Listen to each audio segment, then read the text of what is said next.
Hello mga mamshi ko, another mini vlog. So for today's video mga mamshi no, bani ko ninyo mag-label ani mga tambal nila mama ug papa. So ginani rin ako pag-label mga mamshi para dili malibog si mama ug painom no. So naraday na akong anak no para mahuman ko sa kong trabahoon so si mama sa gabantay. So giutro ni nako pang pangalan mga mamshi no kay daan na pud ang uban and then napoy uban bag-o. So managi-check sa nako sa ilang reseta no ay ako mag-label para dili malibog. So dari nga part mga mamshi no giuna nako ka mama no gi-check sa nako tanan tambal kung kompleto ba and then mga schedule. So naggamit ra po din mi aning microwavable nga sudlanan mga moms no kay amo individual siya og butang para dili libog. So nadugay jud ko ani mga moms no kay grabe ka mga lisod sa mga name. So gipang-usab na ko uban schedule ani mga moms no kay sa reseta na usab man no so ginalebelan ako sila kay na may uban 3 times a day, 2 times a day lang siya imnon. So mo nagipang-usab na. So kani nga mga tambal mga moms is para ni silang high blood og diabetic. Grabe kadagan uloy kaayo mga moms. So after all mga moms no katong kamama ug kapapa so dari na day ko silang blood glucose monitoring sheet. So kaning monitoring sheet nila mama no kay for me kung first time ka ni malibog yun ka pero karon dili na ko malibog dali ra kay sa ko kay nakabalo na ko sa mga sequence.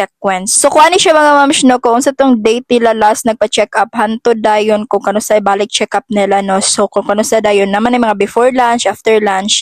So na din 2 hours before ay ka magtuso kaya din mo i-record. O di ba feel na feel gyapon ako ang pagka-nursing no. So and that's all mga moms. Thank you for watching and see you in my next vlog.